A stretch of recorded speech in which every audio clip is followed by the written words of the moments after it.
Hello and welcome back to test and travel with Sharmi. চলো আজকে তোমাদের জন্য বানিয়ে দেখাই পালক পনিরের রেসিপি। এটাতে একটা টুইস্ট আছে, সেই টুইস্টটা কি আমি রেসিপিটা বানাতেই বলবো। এই রেসিপিটা কিন্তু যথেষ্ট একটা হেলদি রেসিপি। তো চলো দেখে নেওয়া যাক এটা বানাতে আমাদের কি কি লাগছে। প্রথমেই লাগছে পালং শাক, যেটা আমি পরিষ্কার করে ছাড়িয়ে নিয়েছি। দেখো পচা পাতা বা যেগুলো থাকে এক্সট্রা সেগুলো বাদ দিয়ে একদম পালং শাকের পাতাগুলোকে ছাড়িয়ে নিয়েছি এবং ধুয়ে পরিষ্কার করে জল ঝরিয়ে নিয়েছি। সাথে নিয়ে নিয়েছি হাফ আঁটি ধনে পাতা। এক আঁটি পুরো লাগবে না, হাফ আঁটি হলেই যথেষ্ট। আর আমি দুটো ছোট সাইজের টমেটো কেটে এরকমভাবে চপ করে নিয়েছি। সাথে নিয়ে নিয়েছি গোটা 8-10 কাঁচা লঙ্কা। তোমরা কিন্তু ঝালটা যতটা খাও সেই হিসেবে এটা কম বা বেশি করতেই পারো। সঙ্গে নিয়ে নিয়েছি পনির। এখানে রয়েছে 200 গ্রাম পনির, যেটা আমি এরকম ডায়মন্ড শেপে কেটে নিয়েছি। তোমরা চাইলে কিউবে বা লম্বা লম্বা করে নিজের পছন্দ মতো শেপে কেটে নিতে পারো।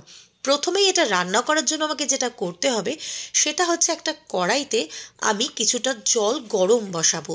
অনেকে পালং শাকটাকে ভেজে নেয় এবং তারপর পেস্ট করে। আমার মনে হয় সেটা অনেকটা আনহেলদি হয়ে যাবে। তো সেই জন্য আমি কি করি, আমি প্রথমে এরকম একটু জল দিয়ে তার মধ্যে একটুখানি নুন দিই, যাতে এক্সেসিভ যে জলটা আছে পালং শাকে সেটা বেরিয়ে যায়। আর এটাতে যদি কোনো ব্যাকটেরিয়া বা জার্মস থাকে সেগুলোও যেন মরে যায়। তো দেখো আমি জলটা একটু হালকা গরম হওয়ার পর এই পালং শাকগুলোকে কিন্তু আস্তে আস্তে আমি কড়ার মধ্যে দিয়ে দিচ্ছি, মানে সেই উষ্ণ গরম জলটার মধ্যে দিয়ে নিচ্ছি। তো তোমরাও কিন্তু এই প্রসেসে করতে পারো এবং বিশ্বাস করো এতে কিন্তু দুটো ফায়দা হবে। এক, তোমাদের কোনো রকম কোনো জার্মস বা ব্যাকটেরিয়া থাকলে পাতাটার মধ্যে সেটা মরে যাবে। আর তার সাথে সাথে এই যে গ্রিন যে কালারটা সেটা কিন্তু খুব ইনট্যাক্ট থাকবে। তো চলো তোমাদের সাথে কথা বলতে বলতেই দেখো আমার কিন্তু পুরো শাকটাকেই এর মধ্যে ট্রান্সফার করা হয়ে গেছে। আমরা সকলেই জানি পালং শাকে কিন্তু প্রচণ্ড জল বেরোয়, তাই এটা এই প্রসেসে করে নেওয়াটা কিন্তু তোমার রান্নাটাকেও অনেক বেশি ইজি করে দেবে। তো এবার দেখো আমি আস্তে আস্তে সবটাকে কড়ার মধ্যে রেখে একটু ঢাকা দিয়ে দিলাম।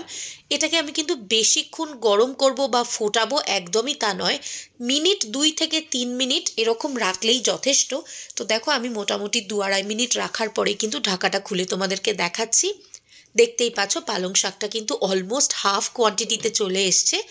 তো আমি এটা একদম 3 মিনিট কমপ্লিট হওয়ার পর দেখো আমি দেখাচ্ছি শাকটা কিন্তু একদম নরম হয়ে গেছে আর হাফ কোয়ান্টিটিতে নেমে এসছে।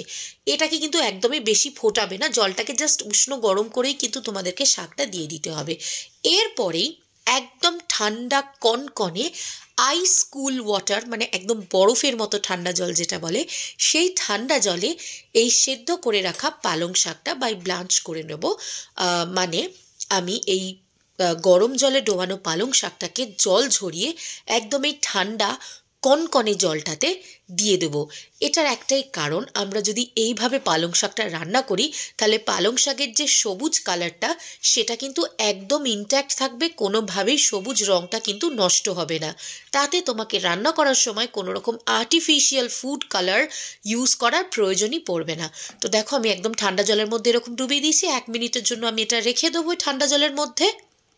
তো 1 মিনিট ঠান্ডা জলে রাখার পর আমি একটা গ্রাইন্ডিং জারের মধ্যে পালং শাকটাকে ট্রান্সফার করে নিলাম। এবার এই গ্রাইন্ডিং জারের মধ্যেই আমি দিয়ে নেব হাফ আঁটি ধনে পাতা। এই হাফ আঁটি যে ধনে পাতাটা আমি রেখেছিলাম সেটা দিয়ে দিলাম।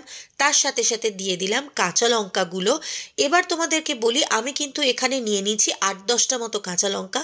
তোমরা যতটা ঝাল খাও সেই হিসেবে কিন্তু বারবার বলছি ঝালটা কম বা বেশি করে নিতে পারো।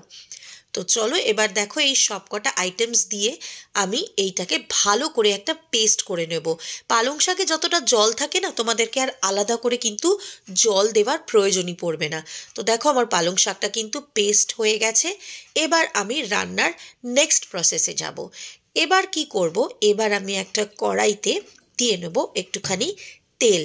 তুমি সর্ষের তেলও ইউজ করতে পারো, তুমি সাদা তেলও ইউজ করতে পারো, এটা 2 রকম তেলেই করা যায়, বা যদি চাও ঘি দিয়ে করতে সেটাও করতে পারো। তো দেখো প্রথমেই আমি একটুখানি অল্প কড়াইতে তেল দিয়ে নিয়েছি। আমি 2 চামচ, বড় চামচের 2 চামচ মতো সর্ষের তেল দিয়ে নিলাম। সর্ষের তেল দিয়ে আমি পনিরগুলোকে ফ্রাই করে নেব।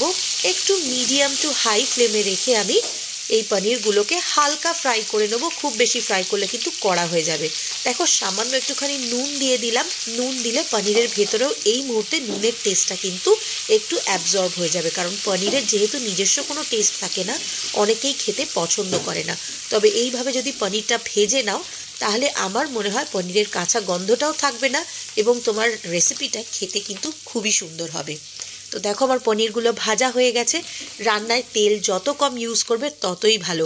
আর সর্ষের তেল এমন একটা তেল যেটা কিন্তু কোনো রকম কোনো কেমিক্যাল রিলিজ করে না। সর্ষের তেলকে তুমি কিন্তু হাই হিটেও রান্না করতে পারো। সাদা তেলের ক্ষেত্রে কিন্তু হাই হিটে রান্না করলে সেটা একটা কেমিক্যাল রিলিজ করে, সেই জন্য আমি সাদা তেল কমই ব্যবহার করি। তো দেখো তোমাদের সাথে কথা বলতে বলতে আমি রান্নায় দিয়ে দিলাম ফোড়ন, দিয়েছি একটা ছোট তেজপাতাকে দুভাগ করে ছিঁড়ে, তার সাথে সাথে সামান্য 1 চিমটে বা ছোট চামচের হাফ চা চামচ জিরে, গোটা জিরে।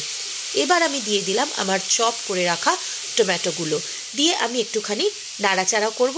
এরপর আমি এর মধ্যে দিয়ে নেব একটুখানি নুন। আমি ছোট চামচের 2 চামচ নুন দিলাম যাতে টমেটোটা তাড়াতাড়ি জলটা বেরিয়ে আসে আর সফট হয়ে যায়। এবার এর মধ্যেই আমি দিয়ে দিলাম সামান্য একটুখানি জল, হাফ কাপ পরিমাণ জল দিলাম, দিয়ে একটুখানি নাড়াচাড়া করব। দেখো এই নাড়াচাড়া করতে করতেই কিন্তু টমেটোটা একদম সফট হয়ে যাবে। এই মুহূর্তেই আমি দিয়ে দেবো আমার মশলাগুলো। যেহেতু জল রয়েছে তাই মশলাটা জ্বলে যাওয়ারও কোনো ব্যাপার নেই। এবার এর মধ্যে কিছু মশলা মিশিয়ে দেবো, যেমন 1 চা চামচ হলুদ গুঁড়ো, 1 চা চামচ জিরে গুঁড়ো, এরপর দিলাম 1 চা চামচ ধনে গুঁড়ো, সঙ্গে দিলাম হাফ চা চামচ কাশ্মীরি লঙ্কার গুঁড়ো যাতে কালারটা একটুখানি ভালো আসে, আর দিয়ে দিলাম 1 চা চামচ গরম মশলার গুঁড়ো। তোমরা এই গরম মশলার গুঁড়োর বদলে চাইলে কিন্তু দালচিনি, এলাচ, লবঙ্গ এটাও ব্যবহার করতে পারো, তবে সেগুলো মুখে পড়লে খেতে বিশেষ ভালো লাগে না, সেই জন্য আমি এগুলোকে গুঁড়ো করেই রাখি। এলাচ, লবঙ্গ, দালচিনি এগুলোকে একসাথে করে আমি গুঁড়ো করে নিই। তো দেখো এই মশলাটা দেওয়ার পর কিন্তু আমি কিছুক্ষণ ঢাকা দিলাম। মিনিট খানেক ঢাকা দিয়ে রাখার পরেই তুমি দেখবে টমেটোগুলো একদম নরম হয়ে গেছে, একদম সফট হয়ে গেছে, তেল ছেড়ে এসছে তোমার মশলাটা। এই সময় দেখো আমি স্প্যাটুলা দিয়ে মশলাটাকে একটুখানি এরকমভাবে হালকা হালকা চেপে দিচ্ছি যাতে টমেটোটা পুরোপুরি ম্যাশ হয়ে গ্রেভির সাথে মিশে যায়। তোমাদের যদি এরকম রেসিপি আরও দেখতে হয় তাহলে আমার channel test and travel with Sharmi অতি অবশ্যই সাবস্ক্রাইব করে নিও। আমি তোমাদের জন্য চেষ্টা করব ভীষণ হেলদি কিছু রান্না আনার, তার সাথে সাথে অনেক লস্ট রেসিপিস যেগুলো এখন অনেক বাড়িতেই রান্না হওয়া প্রায় বন্ধ হয়ে গেছে, সেরকম কিছু হারিয়ে যাওয়া রেসিপিসও নিয়ে আসবো আমি তোমাদের জন্য। আর তোমাদের অনুরোধের রেসিপিও নিশ্চয়ই আমি দেখাবার চেষ্টা করব। যে টুইস্টের কথা বলেছিলাম সেই টুইস্ট হচ্ছে এই কর্নটা। দেখো আমরা না যখনই পালক পনির খাই ওটা একদম স্মুথ হয়, পনিরও খুব নরম আর পালকটাও পুরো গ্রেভি হয়ে যায়, তো ক্রাঞ্চিনেস থাকে না। তো তোমরা যদি সেই মুহূর্তে একটুখানি কর্ন অ্যাড করো, এটা হচ্ছে ভুট্টার দানা কর্ন, সেগুলো আমি একটুখানি হালকা নাড়াচাড়া করে ভাজা ভাজা করে নিলাম ওই গ্রেভিটার সাথে। এরপর এর মধ্যে ঢেলে দিলাম আমার পালং শাকের যে পেস্টটা করেছিলাম সেটা, একটুখানি জল দিয়ে ধুয়ে আমি যে এক্সট্রা যেটা জারের গায়ে লেগে থাকে সেটাও দিয়ে দেবো, তাতে আমার জলের পরিমাণটাও যতটুকু রিকোয়ারমেন্ট আছে সেটা কিন্তু গ্রেভিতে এই সময় পড়ে গেল। তো দেখো কর্ন দিলে কিন্তু তোমার এই যে পালক পনিরের রেসিপিটা এটা কিন্তু একটা অন্যরকম খেতে হবে, করে দেখো ভীষণ সুন্দর একটা ক্রাঞ্চ আসে। তো দেখো আমি একটু নুনটা টেস্ট করে নিলাম এই মুহূর্তে। এবারই কিন্তু তোমাদের যদি মনে হয় নুন দিতে হবে তাহলে এই সময় আরেকটু নুন, চিনি, এই জাতীয় যে বেসিক মশলা যেটা তোমরা কম বেশি করতে চাও সেটা অ্যাড করে নেবে। আমি একটুখানি চিনি দিয়ে দিলাম হাফ চা চামচ। হাফ চা চামচ চিনি এই জন্যই দিলাম যাতে গরম মশলার বা কাঁচা লঙ্কার যে চিরচিরে ঝাল সেই চিরচিরে ঝালটা কমে যায়। এবার ঢাকা দিয়ে দিয়ে আমার গ্রেভিটাকে আমার রান্না করতে হবে। দেখো মিনিট 2 আমি ঢাকা দিয়ে রেখেছি, তারপর তোলার পরে গ্রেভিটা কিন্তু ফুটতে শুরু করেছে। তো আমি আবার একটু নাড়াচাড়া করব যাতে নিচে লেগে না যায়, আবার একটু ঢাকা দিয়ে দেবো মিনিট 2-এর জন্য। এভাবেই করতে করতে দেখবে গ্রেভিটা একদম স্মুথ হয়ে গেছে। এই সময় আরেকটা টুইস্ট অ্যাড করবে যেটা করলে তোমার এই পালক পনিরের গ্রেভিটা খেতে দারুণ হবে। সেটা হচ্ছে আমি চিজ কিউব, 1টা কি 2টো চিজ কিউব নেবে, সেটাকে ছোট ছোট করে কাটবে, কেটে এই গ্রেভিটার মধ্যে মিশিয়ে দেবে। এটা করলে তোমার বাড়িতে যদি ফ্রেশ ক্রিম না থাকে, অন্যান্য আরও উপকরণ সরঞ্জাম যদি না থাকে তাহলেও চলবে, তাই এই চিজটুকু দিলেই তোমার কিন্তু গ্রেভিটা ভীষণ রিচ হবে, ভীষণ ক্রিমি হবে। তো এই চিজটা দেওয়ার পর আমি আরেকটু নাড়াচাড়া করে নেব চিজটা মেল্ট হওয়া পর্যন্ত। তো দেখো দেখতেই পাচ্ছ গ্রেভিটাই কিন্তু দেখতে যথেষ্ট লোভনীয় লাগছে। এরপর আমি ভেজে রাখা যে পনিরগুলো ছিল সেগুলো আস্তে আস্তে মিশিয়ে দিলাম এই গ্রেভিটার মধ্যে, আর কয়েকটা পনির আমি তুলে রাখলাম একটুখানি গার্নিশিংয়ের জন্য। তো সেটা কিন্তু একদমই অপশনাল, তোমরা গার্নিশিং চাইলে করতেও পারো নাও করতে পারো। তো দেখো পনিরটা দেওয়ার পর আমি আর 1 মিনিট মতো লো ফ্লেমে একটুখানি ফুটতে দেব। তুমি দেখবে 1 মিনিট মতো রাখার পরেই কিন্তু গ্রেভিটা তেল ছেড়ে এসছে। এই মুহূর্তে ওপর থেকে ছড়িয়ে দেবো আমি একটুখানি দেশি ঘি। এই দেশি ঘিটার জন্য কিন্তু টেস্টটা আরও ভালো হবে। সাথে দিয়ে দিলাম একটুখানি জায়ফল আর দালচিনির গুঁড়ো। এই দুটো দিলে টেস্টটা আরও এনহ্যান্স করবে। বিশ্বাস করো এরকমভাবে খেয়ে দেখো, তোমরা কিন্তু রেস্টুরেন্টে ঠিক যে ধরনের পালং পনির খাও সেই টেস্ট পাবে। তার মধ্যে এক্সট্রা অ্যাডভান্টেজ কি, এটা কিন্তু কমপ্লিটলি ভেজিটেরিয়ান একটা আইটেম, কোনো রকমভাবে কোনো পেঁয়াজ রসুন আমি ইউজ করিনি, যেটা অনেকে খায় না আমিষ হিসেবেই ভাবে। তো এটা পেঁয়াজ রসুন ছাড়াও আমি করেছি। এবার কিছুক্ষণ পর এটাকে প্রেজেন্ট করে দাও আর একটু গার্নিশ করে দাও। আমি গার্নিশ করার জন্য কিছুটা কর্ন, তার সাথে একটু ওই যে আমি পনিরগুলোকে ফ্রাই করে রেখেছিলাম সেই পনির, আর একটা ছোট্ট টমেটোর ফুল বানিয়ে ওপর থেকে গার্নিশ করে এটাকে সার্ভ করলাম। তোমাদের যদি রেসিপিটা ভালো লেগে থাকে তাহলে আমার channel test and travel with Sharmi অতি অবশ্যই সাবস্ক্রাইব করো, পাশে থাকা বেল আইকনটা প্রেস করতে ভুলো না। ফিরে আসবো তোমাদের জন্য আবার একটা টেস্টি অ্যান্ড ইয়ামি রেসিপি নিয়ে। ততক্ষণ পর্যন্ত টাটা।